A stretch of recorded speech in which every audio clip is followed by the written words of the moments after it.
Hello, everyone.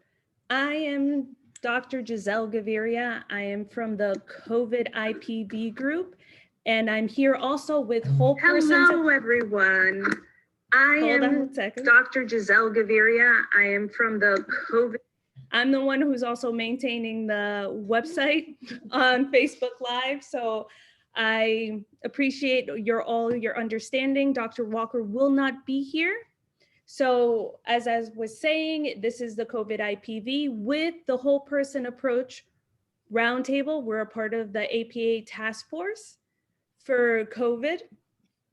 So I just wanted to introduce this group session, which we're talking about graduate students during the pandemic. And we know how difficult grad school could be for all of us. Now adding to that plague, the pandemic. So we are going to introduce ourselves, and then where we graduated from and what degree we have. So like I said, my name is Giselle Gaviria. I graduated from Albizu University here in Miami, Florida.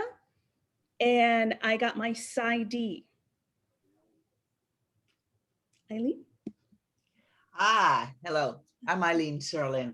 I'm not a graduate student. That was a long time ago from the University of Dallas. I'm chairing the work group called International Whole Person Approaches, and we co-chair it with this group. So it's my pleasure to be on this call with you all and hear from the rest of you graduate students. Brittany?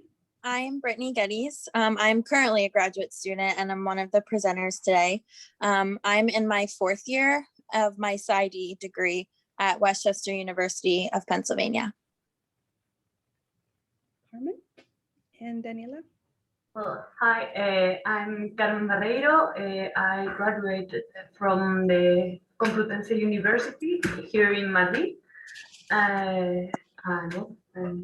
Hello, I'm Daniela Andrea Vilinski. I have also already completed my degree in psychology in the Rey Juan Carlos University, and now both we are doing the postgraduate training in a hospital here in Madrid. I also graduated from psychology. I would have said that. Thank you. Hello, I'm Patricia Villavicencio. I'm Daniela's supervisor at the hospital. I'm a clinical psychologist. I did my PhD at Universidad Autónoma de Madrid. I'm my postdoc at Universidad Complutense. Okay. Hi, I'm Marilyn Safer. I'm professor emeritus from the Department of Psychology here at Haifa, Israel. So you can imagine a long time ago, I got a PhD in psychology from Syracuse University in New York State. Hi, I'm Eleanor Valdez. I got my PhD from Bar-Ilan University in Israel, and I'm now in Israel too. I teach also in the IDC University, and I'm really glad about today's plan.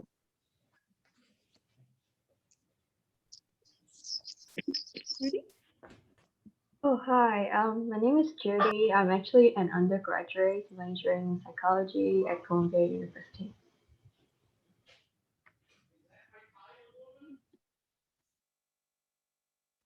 Michaela? You're on mute there. Sorry about that. I'm Michaela Mendelson. I'm a psychologist in private practice in Boston, Massachusetts. And I completed my PhD in clinical psychology at the University of North Texas in Denton, Texas.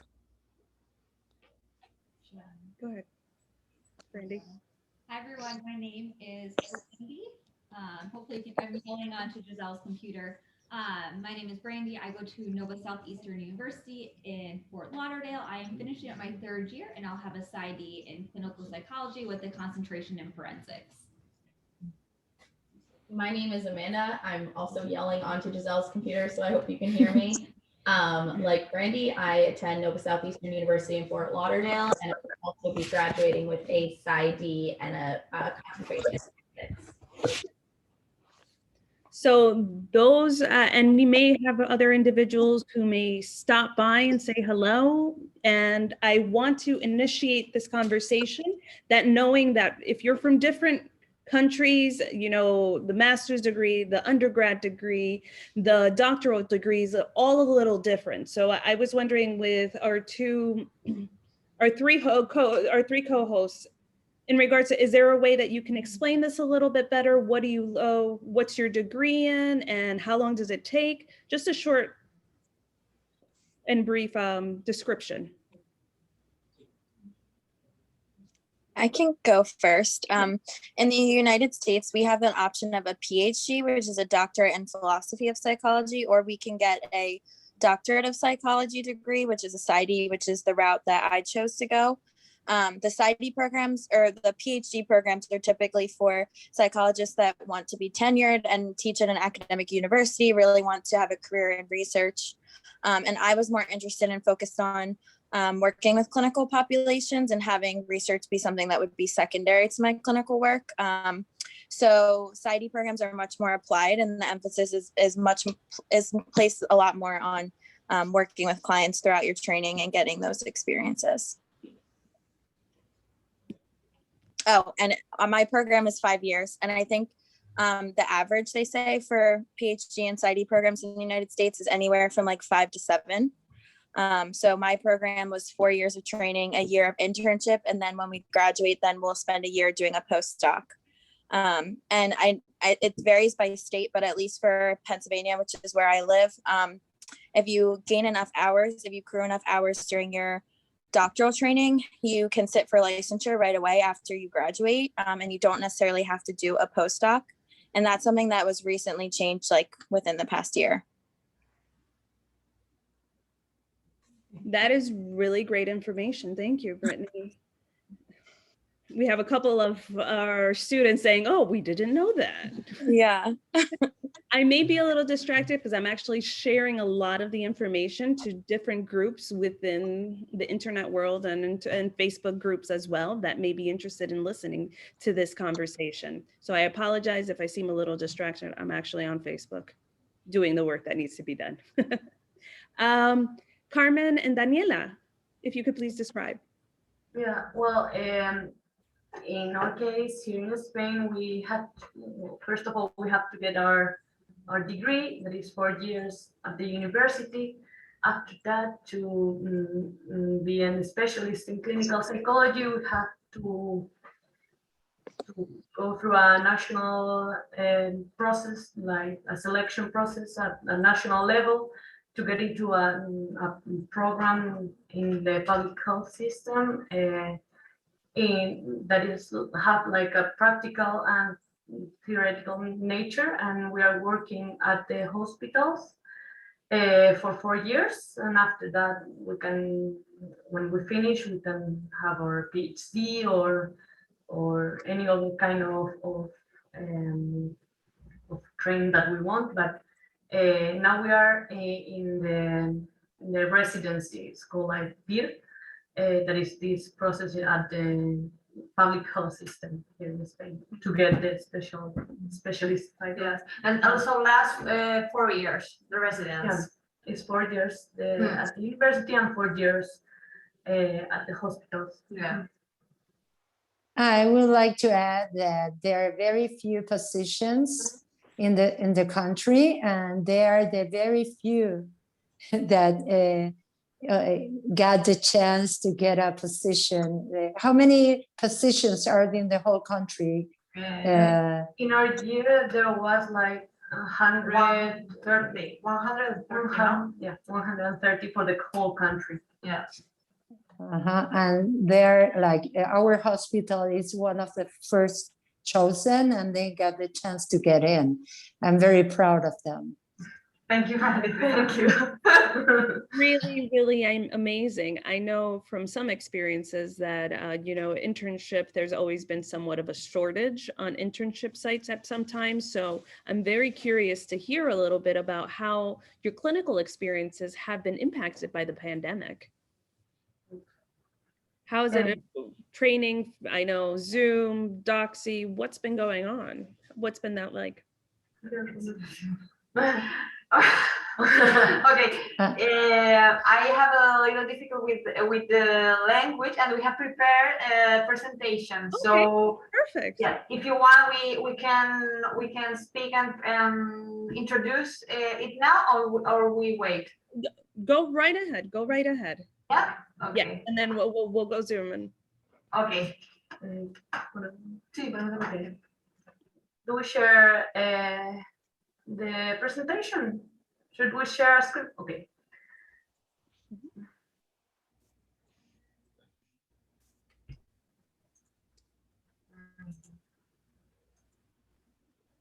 Can you see it? Yep. Yeah. Yes, Okay. Yes, we can. Okay. First of all, we made a general presentation. So is what my coworkers say, that we both have completed a degree in psychology, which in Spain currently lasts 4 years. Subsequently, we started the postgraduate training called PIR, which is assessed through a national selection, and as a result of which we have both obtained a position at San Carlos Clinical Hospital in Madrid. The contract that we currently have is both formative and practical, with a duration of 4 years within the Spanish public health system. And like most healthcare professionals here today, we have lived from a close perspective this unusual experience that has been the COVID-19 pandemic. Since March 2020, we have been under a continuous oscillation and uncertainty, with aspects that could be considered a situation of collective trauma that has disorganized our rhythms, daily activities, and our illusory but adaptive sense of security. We have been lacking the adequate resources to face a situation that has lasted a long time and, as it seems, is here to stay. Within this framework, all hospitals, and of course ours, which is the one that we are going to specifically talk about, face an interruption of normal operation. In this context, we, as psychology residents, joined one of the 3 crisis intervention programs that were initiated to care for those affected. Psychological care and support for professionals exposed to COVID-19. Psychological care and support for relatives and patients affected by COVID-19, and humanization plan at the end of life to accompany relatives of pre-death and dead patients. Attendance at these 3 programs is carried out in morning and afternoon shifts in collaboration with specialists in psychiatry and clinical psychology. The psychological care for professionals.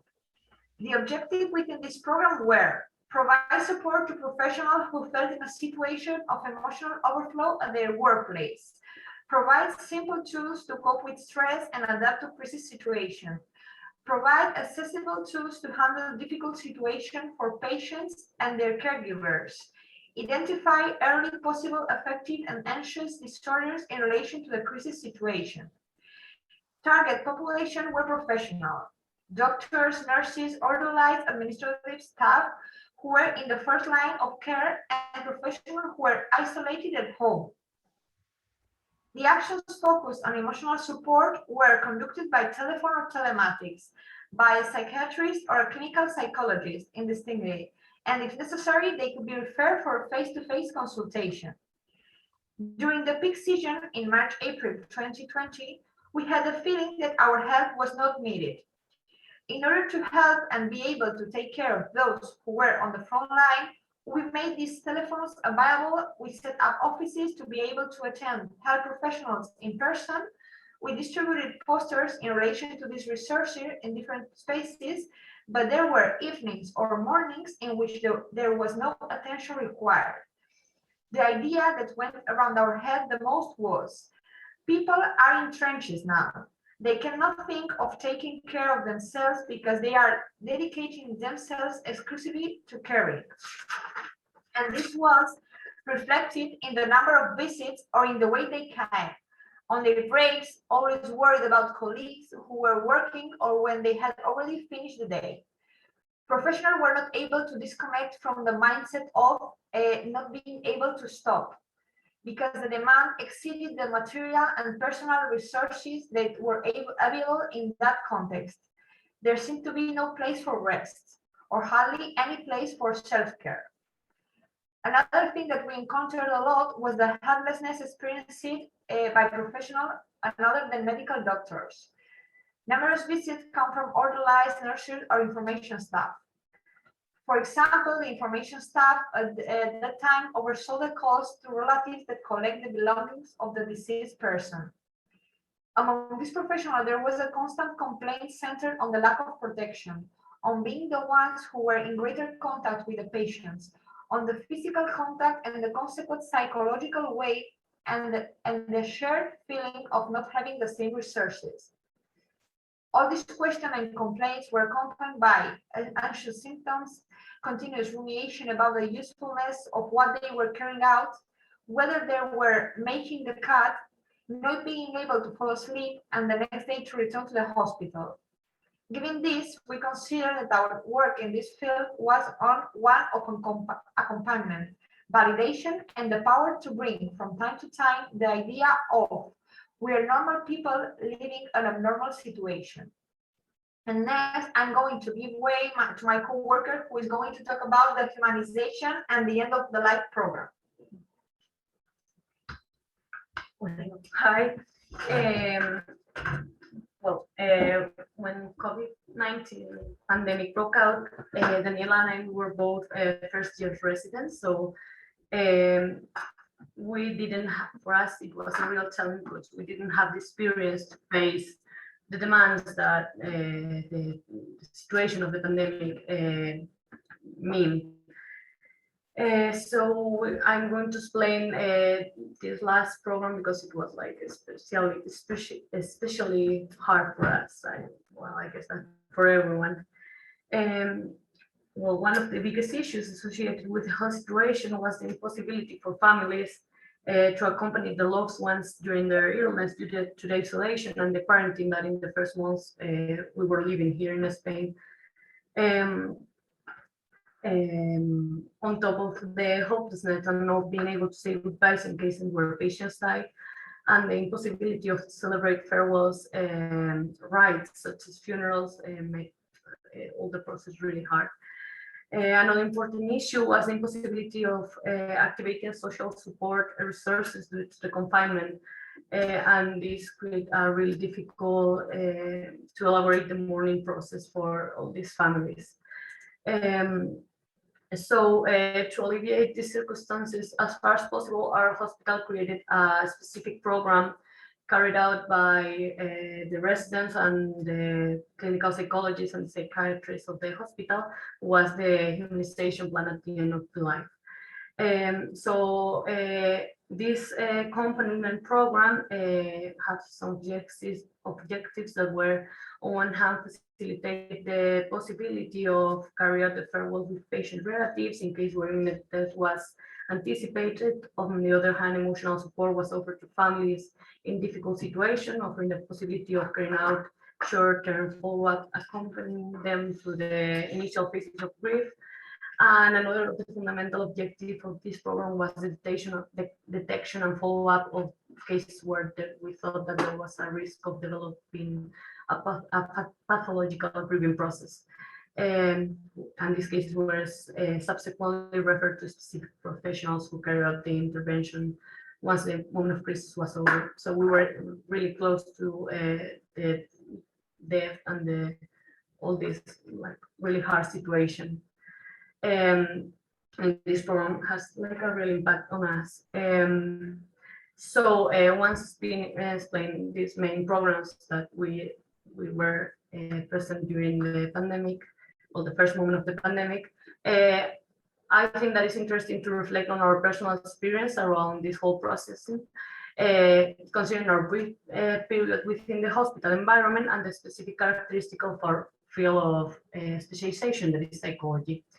In this sense, within all the madness that the situation entitled, we understood that our role was to take care of those who were taking care of others. So it was professional family members. So during these first months of the pandemic, the suffering and the fear was so high that, and the material conditions were not the ideal ones, so we carried out these programs. We think that in general, people like us who work in health profession have something in common, which is an inclination to take care of others. This means that in the moment of crisis, our attention is turned not to the person in front of us, but this leads us to forget about ourselves. And this is the reason that so many psychological care programs were activated in this moment. In relation to our management and prevention of our own emotional exhaustion associated with our own function as psychologists, because we are also human, we believe that the key element is based on teamwork. An isolated person cannot sustain the emotional toll of a situation like the one we have experienced. For this has to be carried out properly, it was necessary to have a team by your side to support you and on which you can count to manage and review the complicated situations that arise when working with people who are suffering so much. In this sense, we consider that having been supported by people with much more experience than ourselves has helped us work better. And in the same way, working with colleagues who share our situation was also fundamental, because this mutual support kept us grounded to the reality and allow us to go on in such difficult times. So as summary and to finish, I just want to highlight the importance of people in the front lines taking care of themselves and allowing them to be taken care, and that having a good teamwork that you can trust was a tremendous help in this situation. So thank you. That has been some amazing work that the both of you have been able to participate in all these initiatives. That is really amazing. Brittany, would you like to say anything in regards to your experiences? Sure. Yeah, I found the presentation fascinating. I think it's really awesome that you were able to be a part of the front lines and have that really like awesome training as like the whole world was kind of unprepared for it. I was actually at a university setting when COVID first hit, and they originally like took away, because I'm not licensed, they weren't really, the university wasn't really sure how comfortable they were with trainees doing telehealth and not having sessions recorded, because you have to have a certain software system that you use to keep recordings protected and to protect your clients. And so I was really fighting and I had a really hard time. I really fought for the right to continue to see my clients because I felt like I was like abandoning them when they needed me the most. And they eventually changed their mind. And it was easy at first because I was able to, like, these were all clients students I've worked with in person. And so it was really easy to transition to telehealth because I already had a really good relationship with all of them. But then my training was more impacted when I went to the VA. It was I got a late start. And so I really lost a lot of hours. And where I'm at in my program is I was applying this past fall. I applied for my pre-doctoral internship, which is pretty competitive, not quite as competitive as Carmela and Daniela's process, but it's pretty competitive. And so I was losing hours. And I mean, everybody in the country was experiencing that, but I lost probably like 5 or 6 months. And so as I was doing this process that's already really competitive, it made me feel like I was missing out on a lot and made me question, like, am I really getting like this training that I feel like I need? Because there's so much that we don't know. And learning in this field is such a lifelong journey that I really had a lot of worries about that. And it is very weird to have like client, like I have actually a veteran that I'm working with. I've never even seen them. I work with her over the phone. And so now that everybody's getting vaccinated and things are starting to get warmer, I'm hoping that when I end with all of them, I'm able to at least give them the opportunity to have like our final session in person, if that's something that they feel safe and would like to do, to kind of help them have like that closure as much as they can. But yeah, it's been difficult. Well, actually, for us, like we were in this training process, we were like in some centers with our patients, and when COVID-19 broke out, we had to transfer. So all those patients, they stayed with the professional, like I don't know the word, la junta, like the Like me. Yeah, I don't know if there's a word in English for that. I'm like the one who has the license already. Yeah. Okay. Yes. But those who were, as we're like having a follow-up with them, we have to cut that follow-up and refer them to their original psychologist. So when we have to move to the pandemic, the crisis intervention programs. Was that hard for you? Yeah, with some of them we could like keep having like really specifics, like phone calls, but it was like not the same, and it was really hard. Yeah. Were any of the research projects or any dissertations put on hold, or what was that like if there were research projects? Oh my gosh. So mine was actually really impacted by COVID. I had a plan, and then I basically had to rewrite my entire dissertation proposal so that it could be virtual. And then when I finally got IRB approval, I'm doing interviews, like I'm collecting data via interviews remotely, but again, to record, I'm using a clinical sample. So my dissertation is focused on interviewing sexual assault survivors that are engaging in group therapy for sexual trauma.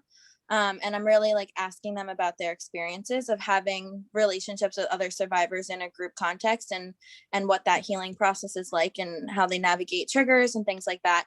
So since I'm working with a therapeutic population, I have to have everything that's just like if I was doing therapy. So all of my research protocols have to be HIPAA compliant.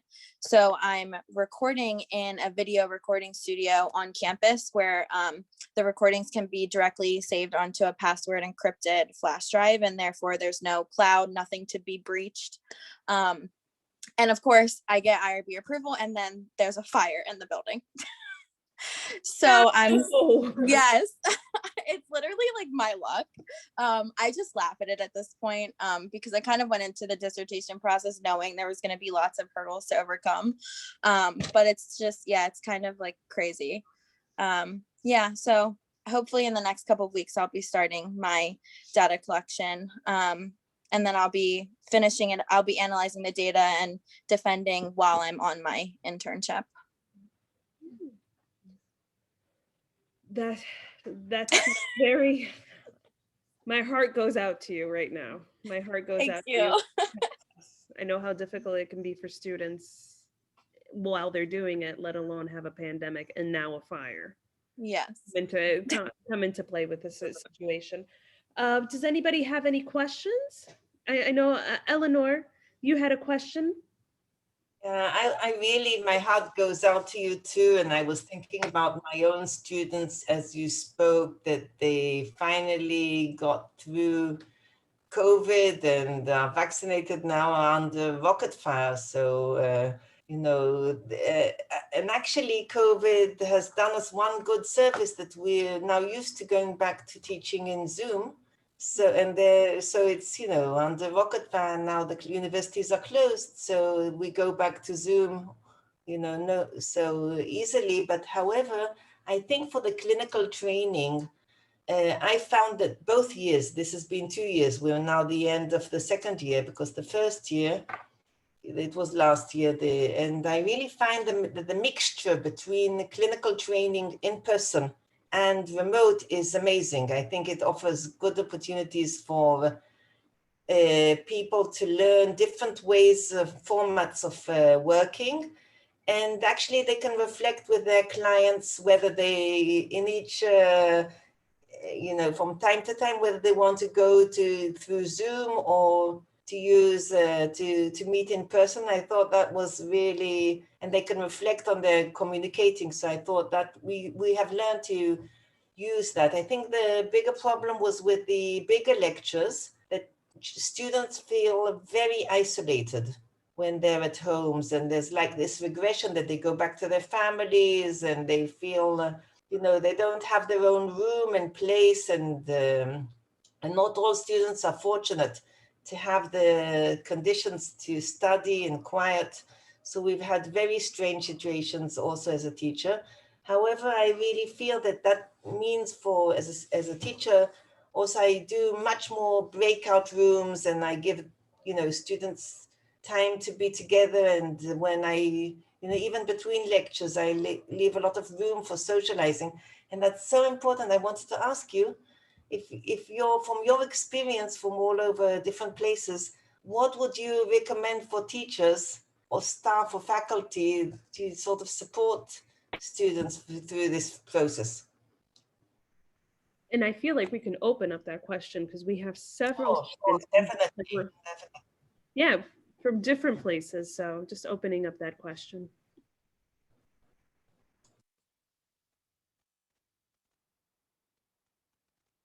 You can go ahead and unmute yourself.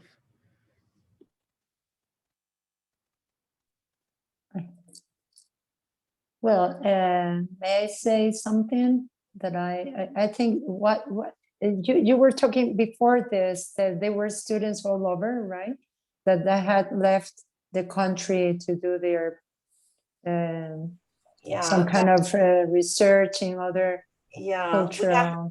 But that's more about, we had the international students, and they, in COVID, some of them were stuck all over the place, not being able to fly home. So that was really challenging. And now they're challenged by, rocket fire, and that's definitely not conducive to learning and, being tested and having to write assignments and, concentrate and focus when having disrupted sleep. And it's, so I really, yesterday was a longer teaching day. It was really, but I think for the international students, the fact that they can get together and connect, and that's kind of solidarity, is really something very important. And I think we have to use that and harness that power of connection. Yeah, I would say that do you have like an international department or some kind of network for teachers supporting international students? It's very strong because we have a lot of programs for international students. So each university has its network, and it's very organized in each university. And that's why we also have a lot of experience with international. So, and I know the advantages, and that we were fortunate to know about online teaching before COVID. So that was also an advantage. But I really feel that it's a wonderful opportunity for people to do international, and they get to, it's clinical training. So it's really culture, humility, sensitivity through working in the groups. It's amazing, yes. But there are challenges. This is, in the United States, it's been very difficult to have international students. We do have international students at Nova, but not so many in our psychology program, because we follow APA rules, and in order to get your degree, you have to have an internship in an APA approved program, and most of them will require residency. You must be a United States citizen. And so we have in clinical psychology really been hampered from being able to have those kinds of interactions, which is quite sad. I think we miss a whole lot. And certainly during COVID, it's been impossible to get people in and out of different countries. It's also been very difficult to get our students, as some of them are here on, I can see, get them the kind of practicum experiences that they're used to having. And so many of them are quite nervous about, are they going to be able to get an internship that is a good internship, which they normally are able to get.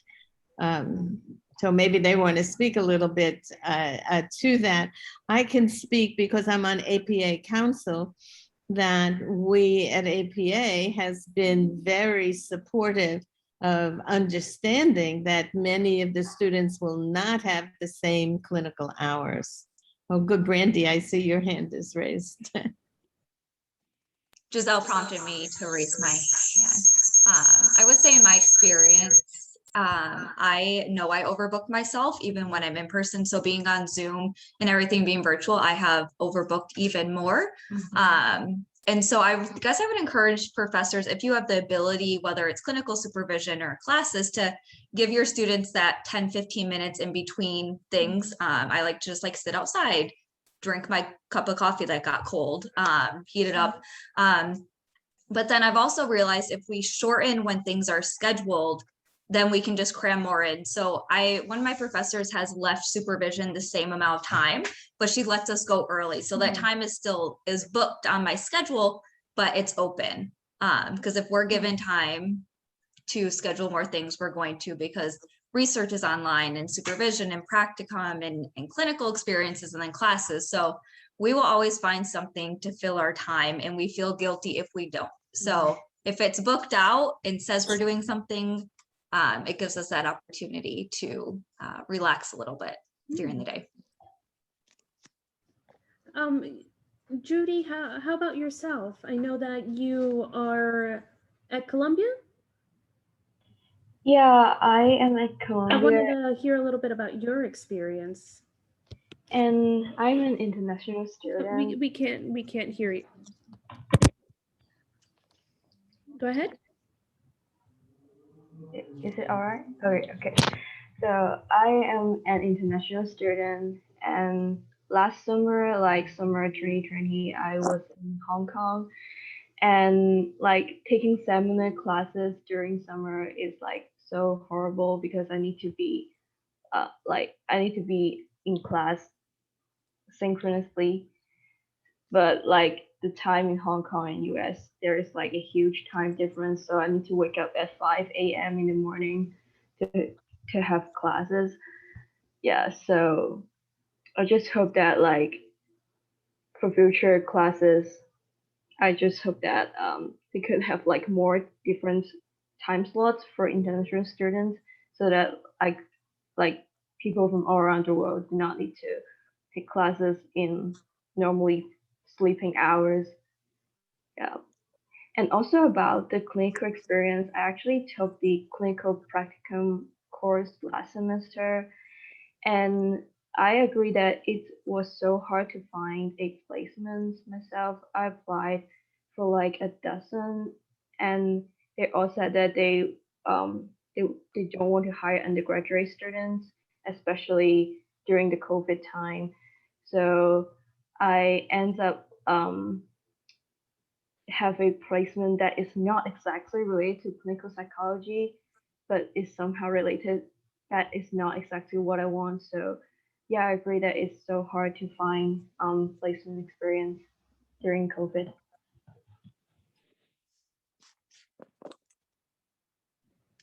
Patricia? Thank you so much, Judy, for... I really liked your presentation. Oh, unmute. Unmute. Okay, now, thank you so much, the three of you, for the presentations, all the young students that share their experiences around the world. And I have to say that I'm also an associate professor at master's degree, and the ones that were doing their practicum with me, one of it's once at a time, they stopped to be in my office. They didn't allow students to come to the hospital, and that's something that, of course, for health prevention reasons, but our residents, Carmen and Daniela, they were first years, and they missed also their a way to do their first assessments, because most of our the staff, and not all of us, were doing home assessments by phone. And plus all the deaths that they have seen, all the very sick people in our hospital. Most of the hospital was locked down inside, so you couldn't move from one place to the other.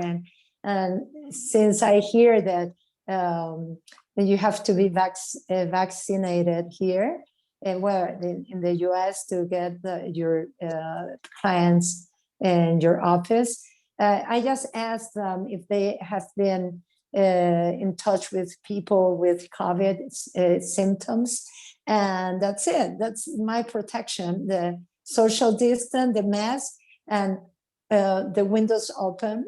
And so we're still under lots of stress, and young people also, how they are going to face their future with their trainings, right? Thank you.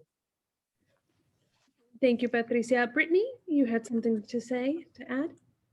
Yeah, so I actually really resonated with what Brandy said. I think it's been really hard for me to have like a work-life balance because where I'm working is where I'm relaxing. And so it always feels like there's something that I should be doing. And it was really hard for me to get it in my head that I needed to take care of myself and to unplug and have that time for me. And then there was some weeks where I felt like I needed a lot more of that than others. And so like trying to like have that compassion for myself and like listen to what my brain and what my body was telling me was something that I had to learn to do, but wasn't easy. And I think going back to Dr. Pardis's question about how professors can be supportive, it was actually really helpful. I was still in some courses up until yesterday. It was my last paper. And one of my classes was asynchronous every other week. So every other week we would have like time where we could do our independent work on our own. But one of my courses was completely asynchronous, meaning like we did not have a scheduled meeting time every week, but instead we used like the course is broken down into modules. And so a lot of our assignments centered around like creating videos and doing stuff and posting them on these module pages. And then part of our assignments in the class would be to comment and have like a discussion with each other on the module. And it wasn't quite the same. Like the discussions weren't as rich, I would say, as they would be in person or even like through Zoom. But it was a way for us to still be able to connect and learn from each other while also having the freedom to deal with like our life responsibilities. Like some of us are parents, some of us we're still trying to make money because we had to pay the bills during COVID and stuff like that. So I think my professors really thought about in advance what we might need as students and tried to cater accordingly. And I think the other thing that was really helpful is I think that we put a lot of pressure on ourselves to be perfect as graduate students. And sometimes I think that the culture of academia encourages that behavior. So for me, like I remember once I just like totally forgot about a meeting with the head of my program. And I sent her an email and was like, oh my gosh, I'm so sorry. And her response was like, it's totally fine. I know that you're doing the best that you can. And basically it was like, the world's on fire. I can't expect you to like never make a mistake. And having somebody that for me I respect and looks like they manage everything all the time so well, having them really like notice my humanity and being like, and you're still going to be a great clinician in the future, I think was so validating. And I think the more that you can send those messages to your students and really like emphasize self-care and really emphasize taking care of their mental health, I think is a really good message to send, because I think often we like say it, but I think institutions don't always put in some of the things in place to allow people within that system to actually engage in self-care. So I think the more that you can do that, I think the more supported the students would feel. Thank you, Brittany, for such wonderful suggestions of, yes, giving positive reinforcement and a reminder, not only for the professor, but also for the student to take time for self-care. Absolutely. Michaela, you had something you wanted to add to it? Sure, it was mostly addressed, but I actually wanted to appreciate what Brandy had said about, about giving the example of a supervisor who lets you go early and gives you some time at the end of the session to attend to kind of some of that self-care. And I just think, I think it's really, this is so helpful for those of us who supervise and teach to hear these kinds of practical suggestions about how we can be helpful and supportive. So that really, I heard that, and I kind of think I'm going to take that on board in terms of my approach to supervision going forward. So I wanted to thank you for that. And I guess I was just wondering if there's anything else that the graduate students on the call would want us to know about the kinds of things that you worry about for the future, the kinds of things that those of us who are involved in teaching and supervision should be aware of and should be thinking about as the kinds of concerns that might be on your mind, maybe about what comes next. Thank you for the question, Michaela. Amanda? I think what most of us are most worried about right now, and Brittany touched upon it as well, is hours and internship and being competitive for internship and whether we're getting enough hours, what we can count as hours, and things like that. And I know speaking to supervisors just about even, reinforcing the fact that everyone in the country is going through the same thing. We're finding hours where we can. I think hearing that kind of over and over from our supervisors is really helpful, as much as it may seem repetitive as a supervisor, because it's really easy for us to find ourselves panicking about hours and internship. And I know you're going through that right now, Brittany. So yeah, just reinforcing that everyone's going through the same thing and just kind of supporting us through our panics about that. Well, and if I can offer any hope for all of you that are just shortly behind me, I did get my first choice for internship. So it was a struggle. I was worried about it, but you'll end up where you're meant to be. I really believe that. And it's easy for me to say this to other people, but you're so much more capable than you realize. And sometimes I think we need to tell ourselves what we would be telling our friends. I would like to add to this, Brittany, that you've been through a pandemic and you're going through this and you're having this survivor's skills already. That this is emergency room all the time, right? So you're getting those kind of skills, and that's great to have it. Although you were not prepared, anyone wasn't prepared to this, not even us older adults.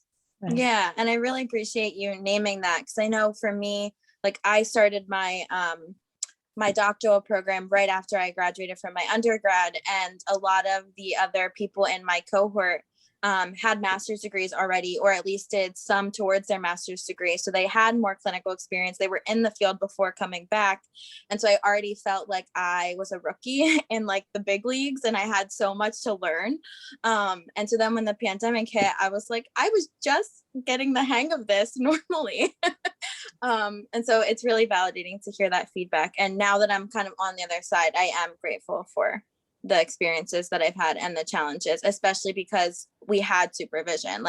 If I would have been first on my own, with my license, I think I would have struggled more, because you don't have as much support as you have during training. Yeah, I wanted to add too, we had in the forensic internship, we had 14 students who applied and 14 got their first or second choice, I think. Maybe one went down to their third choice. Everyone got an internship. And in our program, which I don't remember exactly the number, but we have a whole lot more. We have over 50 or 60 people who applied.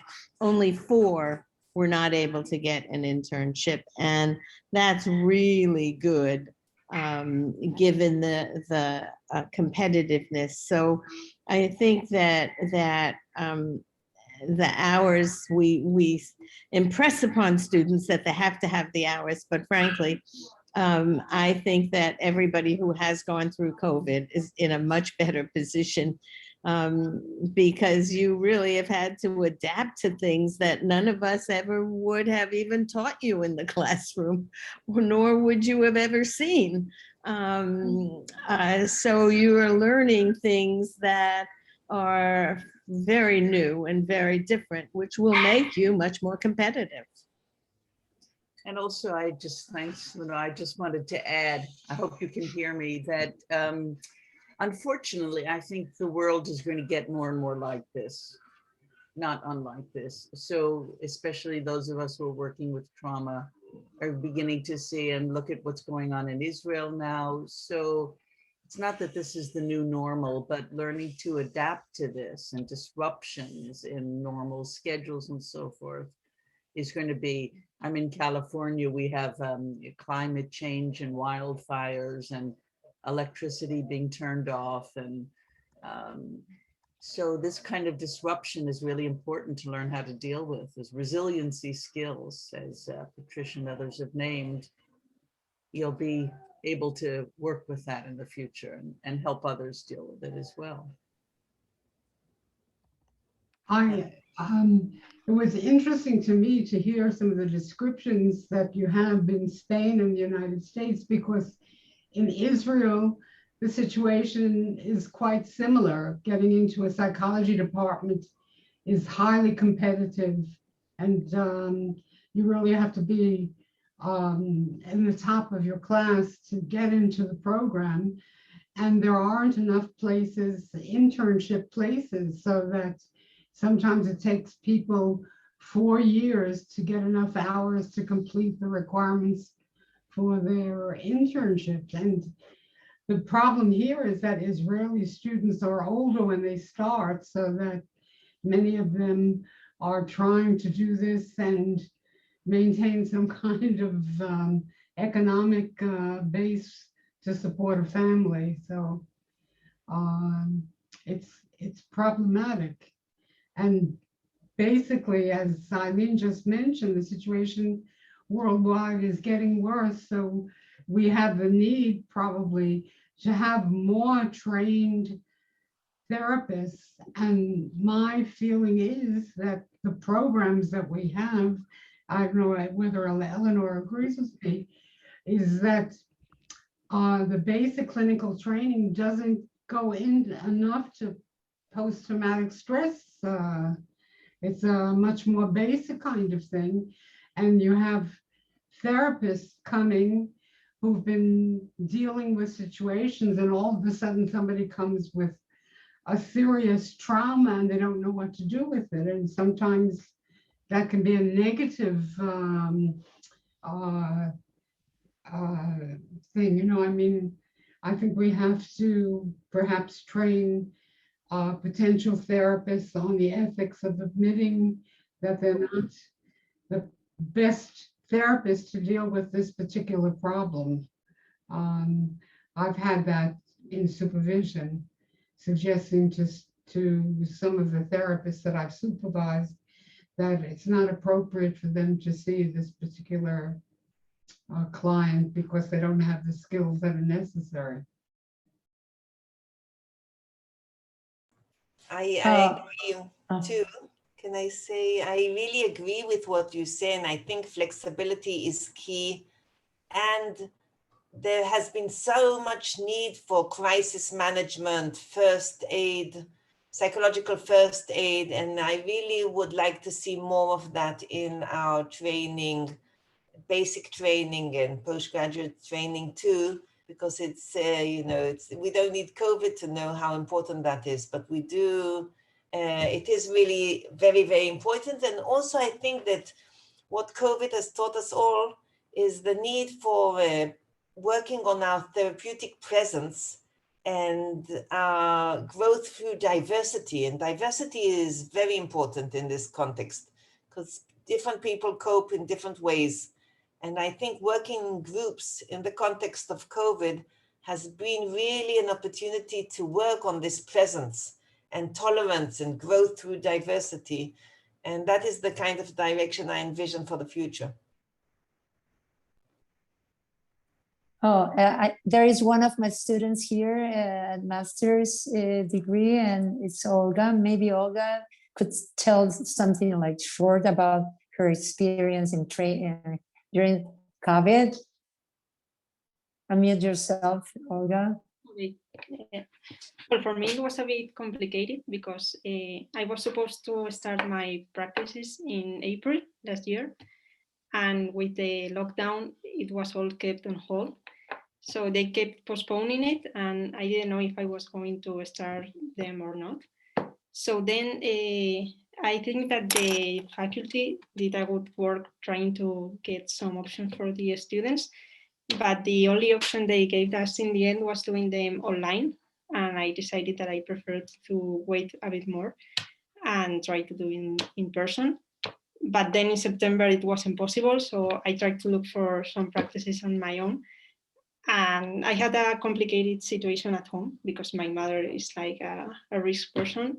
So I kept postponing them. And then I finally did them on phone in a service that the university has. And then I had another period. So these are the ones that I'm doing with Patricia. And that's it. Thank you. Thank you, Olga. Thank you for all. joining us.